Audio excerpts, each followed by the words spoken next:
All right, Driftwood peoples. I got a bunch of driftwood yesterday.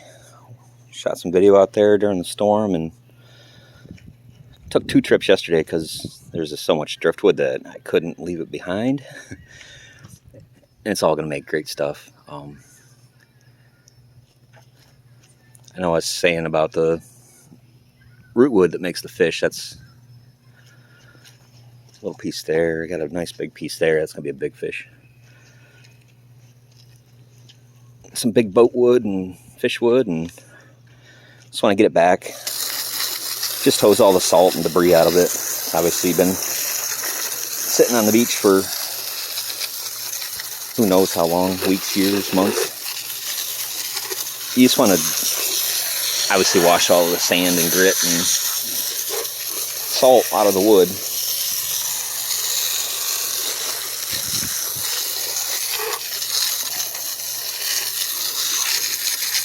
This is a pretty neat piece. Rootwood, and you see how it grows into weird shapes underground. When it comes out to you, it's got a bit of a fish head on it already. Got a dorsal fin there and into a tail, so that's going to be a really neat piece when I get it done.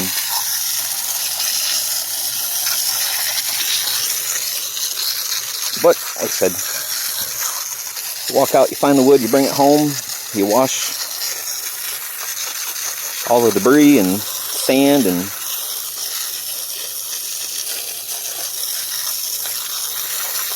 it takes a little bit to get it all out. Obviously wash them on this side, flip them, wash on the other side.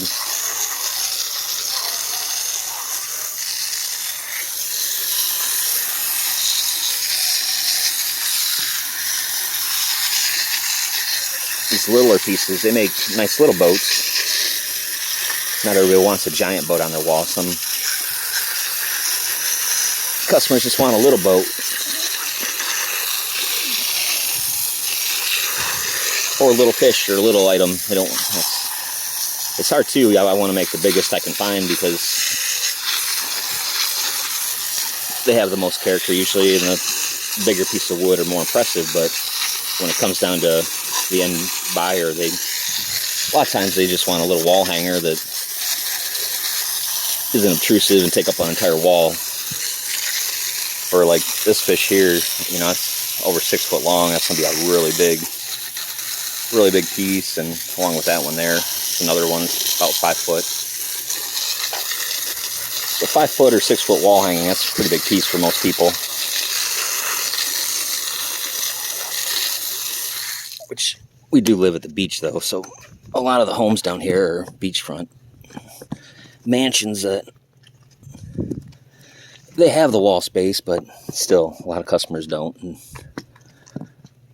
so these little pieces like this, they make a nice little boat, and they actually sell a little quicker. They're a little cheaper too. Hate to say, but art of this kind or crafts of this kind, they sell by the foot. Whenever you go to price these driftwood pieces, it's based on the size of wood rather than the amount of work it goes into them. So a lot of times the amount of labor is pretty similar. Since the wood itself is already a found piece, it is what it is when you get it. You're not doing a whole lot of creating of the driftwood, obviously, but so a little piece versus a big piece, it's the same amount of labor of metal cutting and assembling, and this only other difference would be the work it takes into the wood where you're sanding and finishing the wood.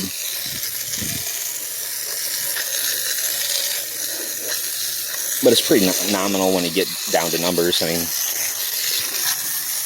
coat of lacquer is a coat of lacquer. More wood obviously takes more of it, but it's not so much that you really notice the cost difference in the piece when you're done with them.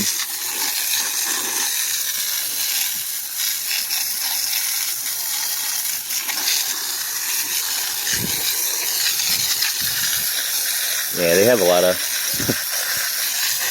character tear outs and a lot of places for the sand and fluff mud to hide in these. So just go down and give them a good rinse. Preferably on a sunny day when they can dry right out for you and you get right back to work on them. We'll rinse these and give them about 20 minutes and they'll be ready to work on.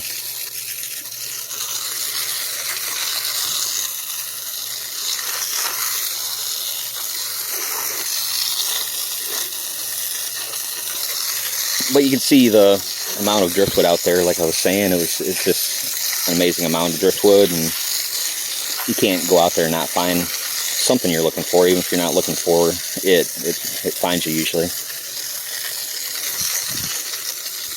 There's such mass quantities of beautiful driftwood out there. That was my haul. Like I said, I carry it, so it took 2 trips yesterday, just with the storm and everything, kicking up new driftwood, that there's too much to leave behind. So now I got enough to do quite a few pieces. And these are the boats I'm making out of that driftwood.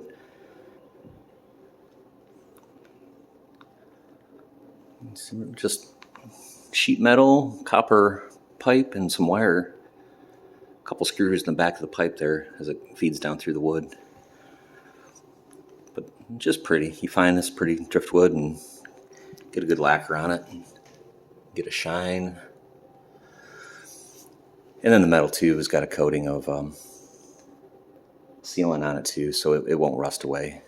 So these can hang outside or inside or wherever the potential owner is going to put them. We sell quite a few of them. Make these and the fish. I don't have any fish here right now. They're all in the shop. But that's what we're going for. Going to make quite a few of these pieces of driftwood we picked up yesterday are going to become those boats.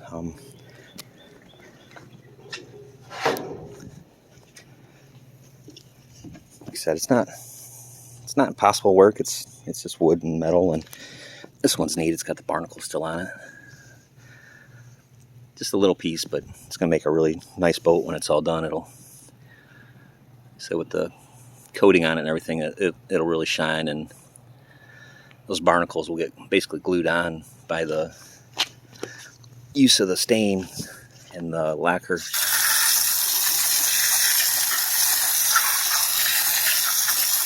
That'll be a neat little piece when that one's done, just because of the barnacles. It's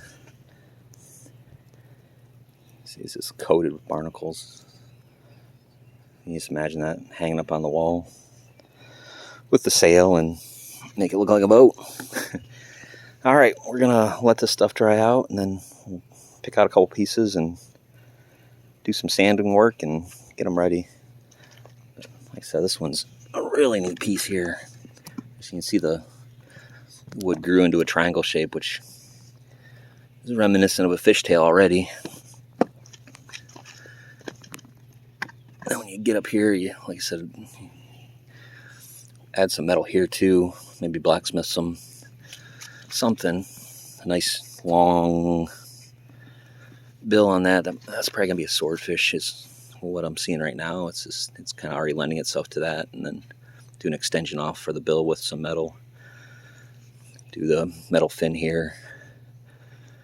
Get the nice profile of it, and then the tail's already done. So that'll be a neat one. Pretty excited about that one. But there's another. You can see the fish in that already. You got a head down there and a twist to the wood and into a tail. Add some metal to that, fins and tails, and then the boats are pretty simple. You just find a piece of pretty wood that's all ready, dried out on the beach and ready to go.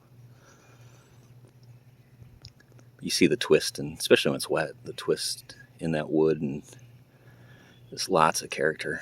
So when you get the stains on that and then clear coats on it, it really pops. And then the big one, I'm actually going to make this one for our local clubhouse here, because it's obviously a clubhouse, bar, restaurant, big walls, big space. That 6-foot piece there it'll make a real demanding piece that can go on a big wall and do some acid etching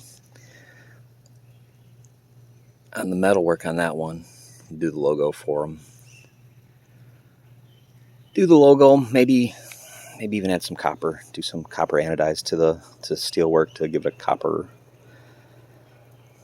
sail on that one. But that'll be a really big piece. It'll make a presence. But that's where I'm at. Lots of driftwood out there. I got these pieces. They're going to dry here in the next 20 minutes or so, and pick one out and start getting the bark and cleaning them up a little bit and get them going.